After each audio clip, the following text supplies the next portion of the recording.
Shalom Elohim, haleluya, puji nama Tuhan. Semangat pagi Bapak Ibu Saudara yang dikasihi Tuhan kita Yesus Kristus. Jumpa lagi bersama saya Pendeta Samuel Mabuntu dalam Renungan Pagi ke 2527 hari. Renungan pagi ini mengudara. Puji Tuhan. Bapak Ibu Saudara yang dikasihi Tuhan, sebelum kita membaca, mendengarkan, dan merenungkan firman Tuhan hari ini, mari kita berdoa, minta pimpinan Roh Kudus. Kita berdoa. Bapa di surga, berbicaralah kepada kami semua. Pakai firman Tuhan ini untuk menegur kami, menasihati kami, meneguhkan iman percaya kami, dan memberkati kami semua.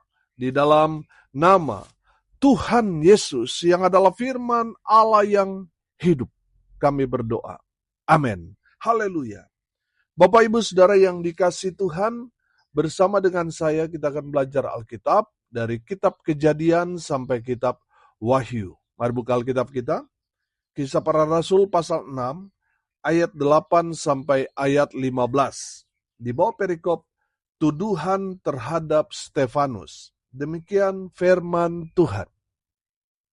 Dan Stefanus yang penuh dengan karunia dan kuasa mengadakan mujizat-mujizat dan tanda-tanda di antara orang banyak. Tetapi tampillah beberapa orang dari jemaat Yahudi yang disebut jemaat orang Libertini. Anggota-anggota jemaat itu adalah orang-orang dari Kirene dan dari Alexandria, bersama dengan beberapa orang Yahudi dari Kilikia dan dari Asia. Orang-orang itu bersoal jawab dengan Stefanus, tetapi mereka tidak sanggup melawan hikmatnya dan roh yang mendorong dia berbicara. Lalu mereka menghasut beberapa orang untuk mengatakan, kami telah mendengar dia mengucapkan kata-kata hujat terhadap Musa dan Allah. Dengan jalan demikian mereka mengadakan suatu gerakan di antara orang banyak, serta tua-tua dan ahli-ahli Taurat. Mereka menyergap Stefanus, menyeretnya dan membawanya ke hadapan mahkamah agama. Lalu mereka memajukan saksi-saksi palsu yang berkata, orang ini terus-menerus mengucapkan perkataan yang menghina tempat kudus ini dan hukum Taurat. Sebab kami telah mendengar dia mengatakan bahwa Yesus, orang Nazaret itu, akan merubuhkan tempat ini dan mengubah adat istiadat yang diwariskan oleh Musa kepada kita. Semua orang yang duduk dalam sidang mahkamah agama itu menatap Stefanus. Lalu mereka melihat muka Stefanus sama seperti muka seorang malaikat. Amin, firman Tuhan. Haleluya. Bapak Ibu Saudara yang dikasihi Tuhan, hari ini kita akan belajar dari tokoh firman Tuhan ini yang bernama Stefanus. Siapa Stefanus? Stefanus adalah salah satu dari 7 diaken yang dipilih para rasul untuk melayani umat. Stefanus arti namanya adalah mahkota. Dari 7 diaken yang terpilih, Stefanus yang paling istimewa daripada yang lain. Apa keistimewaan Stefanus? Keistimewaan Stefanus yang pertama yang saya catat di sini adalah seorang yang punya nama baik, punya reputasi yang baik. Saudara lihat di ayat sebelumnya, ayat 3 di sana, bahwa syarat untuk menjadi diaken adalah orang yang dikenal baik. Dikenal baik itu dalam kehidupan pribadinya, keluarganya, di lingkungannya. Harus dikenal orangnya itu baik. Amin. Saudara yang dikasihi Tuhan, kalau kita melihat sekarang ini banyak sekali orang pencitraan, saudara. Di luar kelihatan baik, tapi di dalam hancur-hancuran. Saudara yang dikasihi Tuhan, ada berapa banyak orang Kristen yang memakai topeng, saudara. Yang kelihatannya baik, bagus. Tetapi hubungan suami istri tidak akur. Hubungan dengan lingkungannya, dengan keluarga besarnya tidak baik. Saudara yang dikasihi Tuhan, mari kita belajar dari Stefanus. Dia terkenal baik. Amin. Saudara, Stefanus dikenal orang yang memiliki karakter yang baik.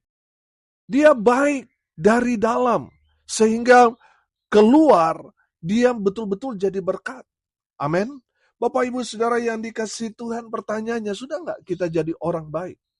Atau jangan-jangan kita dikenal karena kejahatan kita, karena cerewetnya kita, jangan-jangan kita dikenal karena pelitnya kita, dan banyak lagi hal-hal yang tidak baik. Saudara yang dikasihi Tuhan, mari kita dikenal orang, dikenal menjadi pribadi yang baik, yang memiliki karakter Kristus. Sehingga kehidupan kita jadi berkat. Amin.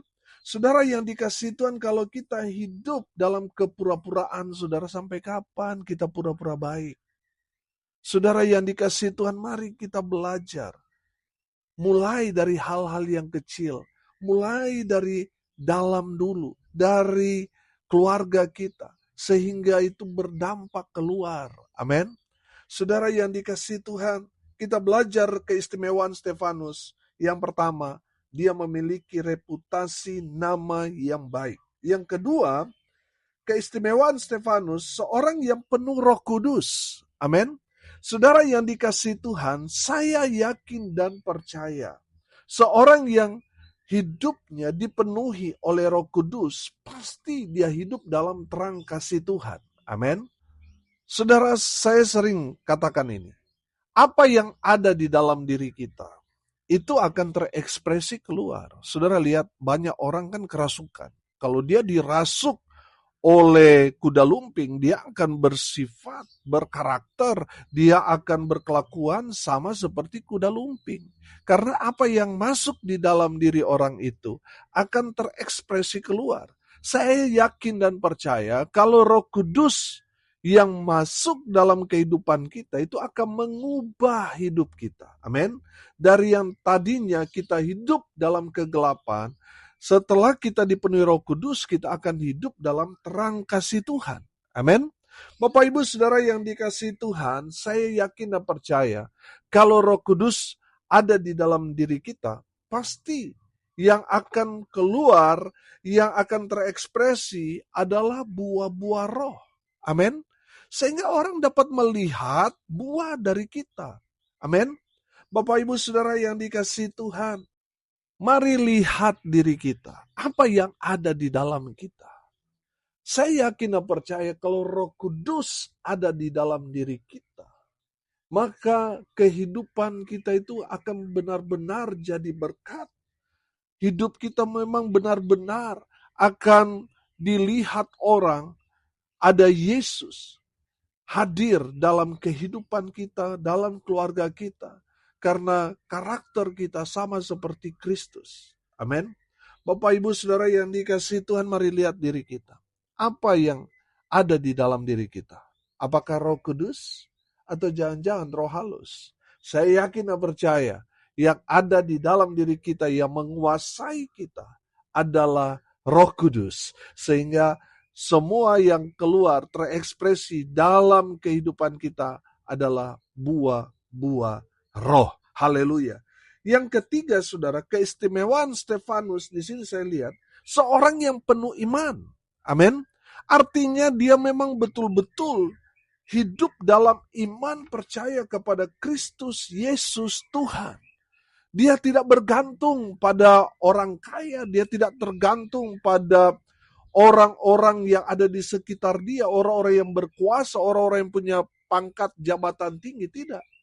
Stefanus hanya menggantungkan hidupnya kepada Tuhan. Amin. Haleluya. Saudara yang dikasihi Tuhan, saya yakin dan percaya, orang yang penuh dengan iman, dia selalu berjalan di dalam kebenaran. Amin. Dia percaya bahwa segala sesuatu dalam kehidupan orang yang percaya, orang yang punya iman kepada Kristus Yesus Tuhan, pasti Tuhan sudah sediakan semuanya. Amin. Itu orang yang beriman. Dia tetap percaya walaupun mungkin Dia mengalami banyak tantangan, mengalami banyak sekali pergumulan. Doa-doanya belum dijawab Tuhan, tapi dia tetap percaya dengan iman kepada Kristus Yesus Tuhan. Amin. Bapak Ibu Saudara yang dikasihi Tuhan, saya yakin dan percaya orang yang beriman kepada Tuhan Yesus tidak akan pernah dikecewakan, tidak akan pernah dipermalukan. Amin. Haleluya. Saudara yang dikasihi Tuhan, keistimewaan Stefanus yang keempat, seorang yang penuh hikmat. Amin. Saudara yang dikasihi Tuhan, saking penuh dengan hikmat Tuhan, orang-orang yang mengajak Stefanus berdebat semuanya tidak sanggup. Karena apa, saudara?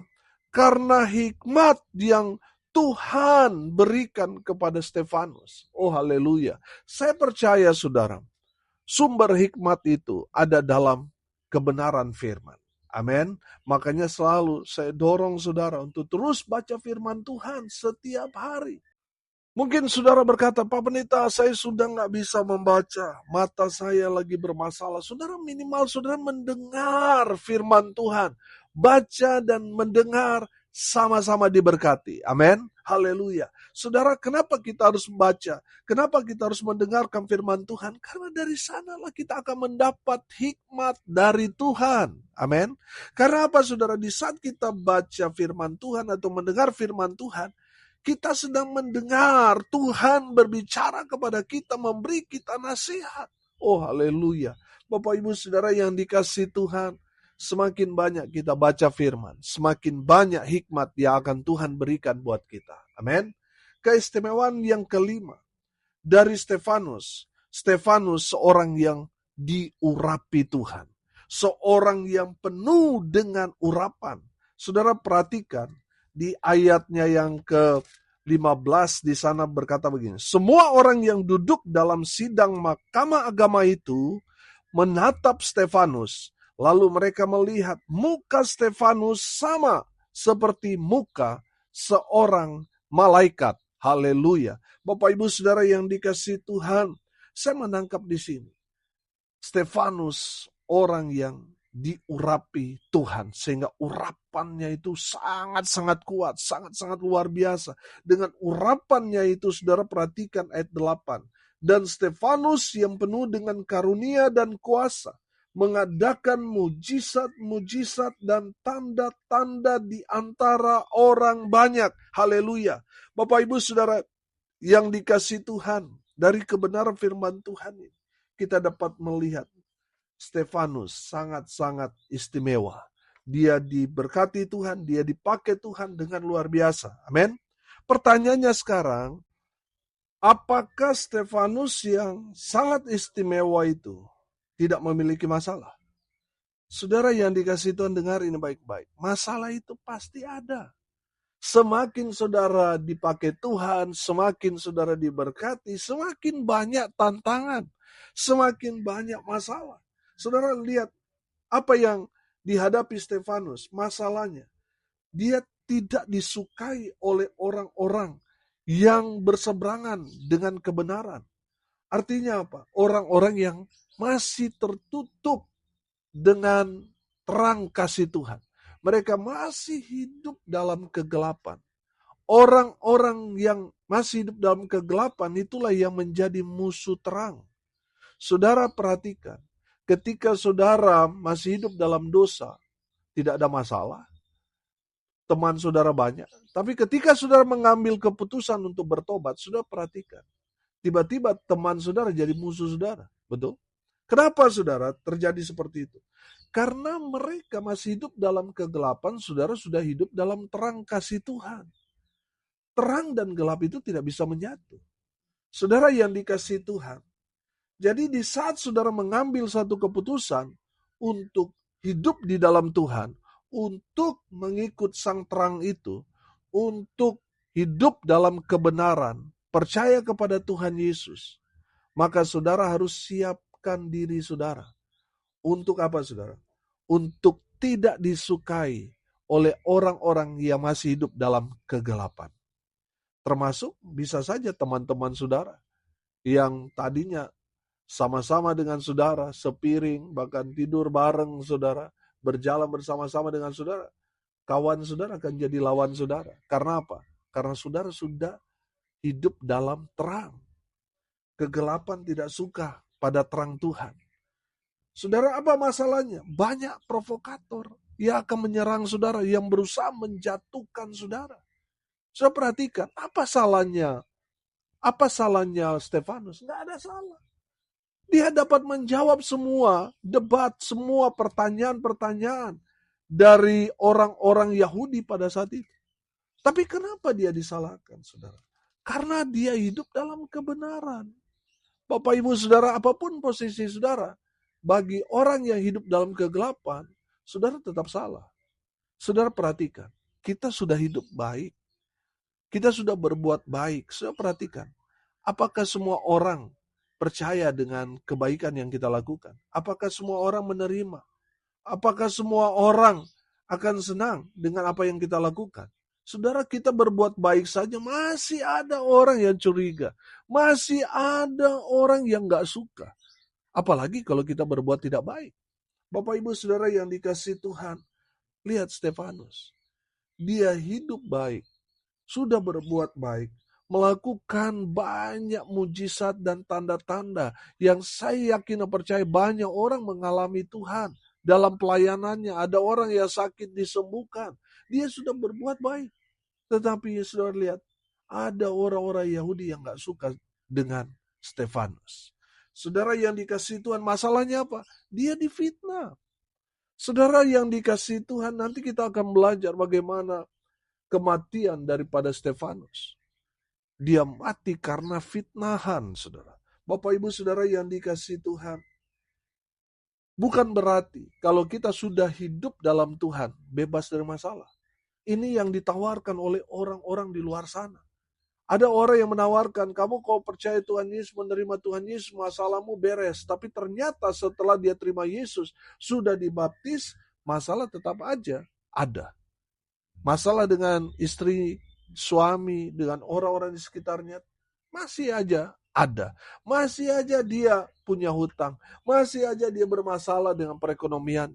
Saudara yang dikasihi Tuhan, dalam setiap kehidupan kita orang percaya pasti ada masalah.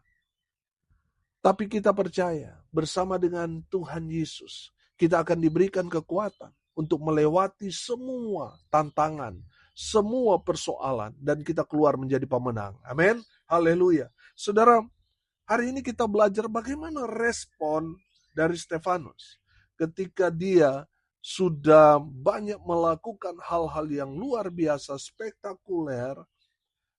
Dia difitnah, dia diperhadapkan, dia diseret di hadapan mahkamah agama. Saudara yang dikasihi Tuhan, mari kita belajar respon dari Stefanus. Yang pertama, dia tetap bersaksi. Amin. Dalam situasi yang gawat, dia tetap menceritakan tentang kebaikan Yesus Kristus dan pengorbanannya. Stefanus tetap menceritakan Injil Kerajaan Allah kepada orang-orang yang berbuat jahat kepada dia. Bapak, Ibu, saudara yang dikasihi Tuhan, bagaimana respon kita ketika kita ada masalah?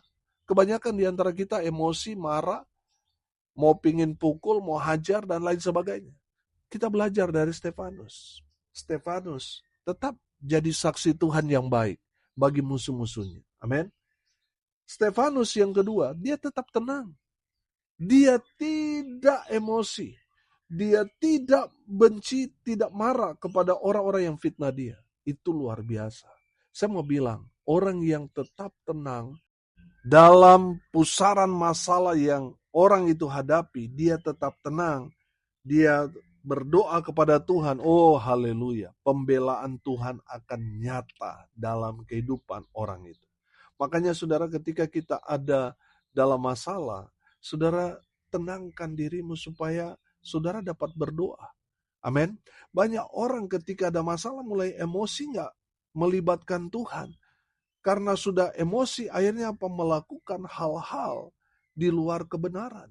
Saudara, saya yakin dan percaya orang yang tenang pada akhirnya akan menang. Amin. Saudara yang dikasihi Tuhan, Bagaimana respon Stefanus yang ketiga? Dia tetap andalkan Tuhan. Amin. Bapak Ibu Saudara yang dikasihi Tuhan, ketika kita ada dalam masalah, seringkali yang kita andalkan bukan Tuhan. Yang kita andalkan saudara kita yang punya pangkat, punya jabatan, punya posisi penting. Atau yang kita andalkan yang kedua apa? Koperasi, saudara. Koperasi atau bank. Saudara yang dikasihi Tuhan, bertobat. Tetap andalkan Tuhan dalam kehidupan kita. Amin. Saudara yang dikasihi Tuhan, hari ini kita belajar, saudara, banyak hal. Keistimewaan Stefanus, dia punya reputasi yang baik, dia penuh Roh Kudus, penuh iman, penuh hikmat, penuh dengan urapan. Saudara yang dikasihi Tuhan, orang yang sungguh luar biasa seperti Stefanus bukan berarti bebas dari masalah. Masalah itu pasti ada. Tapi saudara lihat dari Stefanus, bagaimana Stefanus dapat merespon masalah itu. Dia tetap bersaksi, menceritakan tentang Yesus kepada musuh-musuhnya. Yang kedua, dia tetap tenang. Supaya apa? Supaya dia tetap bisa terhubung dengan Tuhan. Dia terus berdoa. Dalam masalah, dia tetap terhubung dengan Tuhan. Amin. Dan yang ketiga, dia tetap andalkan Tuhan. Dia tidak mengandalkan manusia, kekuatannya, hartanya, tidak. Yang dia andalkan Tuhan. Saudara yang dikasihi Tuhan, kita semua pasti ada masalah. Tapi mari kita belajar. Dalam masalah itu tetap jadi saksi Tuhan yang baik, tetap tenang, dan andalkan Tuhan dalam hidup kita. Amin. Mari kita berdoa. Terima kasih Bapa di surga atas kebenaran firman yang sangat memberkati kami. Berkati semua pendengar dimanapun mereka berada. Tuhan memberkati hidup mereka, rumah tangga mereka, usaha, pekerjaan, pelayanan mereka dibuat beruntung, berhasil dalam segala hal. Bapa di surga, kami bawa juga untuk rencana merayakan hari ulang tahun ke-7 Renungan Pagi Petra Mengudara yang akan kami selenggarakan tanggal 20 Juni 2025. Kami berdoa Tuhan memberkati semua rangkaian acara yang kami rencanakan, kami bawa semua kepada Tuhan. Semua yang terlibat dalam pelayanan ini diurapi dan diberkati Tuhan. Mereka yang support lewat doa, daya, dan dana, Tuhan balas berkat-berkat yang berlimpah dalam kehidupan mereka. Hamba berdoa, biarlah semua yang kami kerjakan lakukan itu kehendak Tuhan. Dan biarlah semua yang terjadi bukan kehendak kami, tapi kehendak Bapa di surga. Kami berdoa menyerahkan ya Tuhan semua pendengar ke dalam tangan Tuhan. Biarlah berkat surgawi turun memenuhi semua pendengar. Bapak Ibu Saudara yang dikasihi Tuhan, arahkanlah hatimu kepada Tuhan dan terimalah berkat dari Tuhan Yesus. Tuhan memberkati engkau dan melindungi engkau. Tuhan menyinari engkau dengan wajah-Nya dan memberi engkau kasih karunia. Tuhan menghadapkan wajah-Nya kepadamu dan memberi engkau damai sejahtera. Di dalam nama Tuhan Yesus, sumber segala berkat. Bapak Ibu Saudara yang percaya, diberkati Tuhan, katakan amin. Puji Tuhan. Bapak Ibu Saudara yang dikasihi Tuhan, kalau saudara merasa diberkati melalui renungan pagi ini, bagikan juga kepada saudara-saudara yang lain supaya mereka juga diberkati. Karena untuk itulah kita dipanggil, untuk jadi berkat.